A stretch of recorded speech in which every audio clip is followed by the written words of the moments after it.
To the pandemic now. Tonight, a mask mandate returns to Los Angeles County while federal officials in Washington sound the alarm over a surge in infections nationwide. CBS's Christina Ruffini joins us from the White House with more on that. Christina, good evening.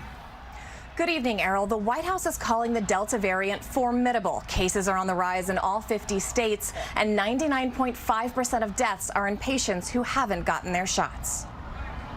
There is a clear message that is coming through. This is becoming a pandemic of the unvaccinated. With COVID-19 on the rise nationwide, Florida is now patient zero, accounting for 1 in 5 of all new cases. Just 4 states make up almost half the reported cases in the last week. Among the hardest hit, Arkansas, Louisiana, Missouri, and Nevada. Clearly, this is attributable to 2 things. Growing prevalence of the Delta variant, and secondly, vaccination rates that remain woefully inadequate. In Los Angeles, the mask mandate is going back into place for everyone. I don't like it. I'm vaccinated. I wish everybody else would get vaccinated. The White House is trying to convince more young people and vaccine skeptics to take their medicine, even mixing in a dose of pop star power.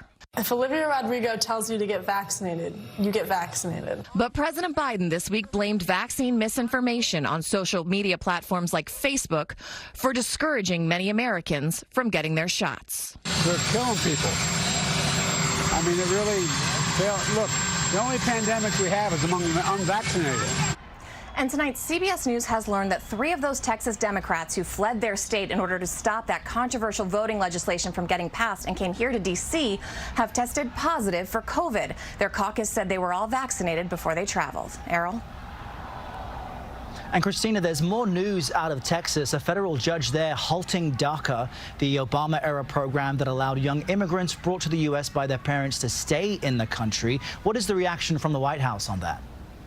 That's right, Errol. In a statement this morning, the president called it disappointing. He urged Congress to come up with a pathway for these young people to get citizenship and said the Justice Department will appeal the decision. All right, Christina, thank you.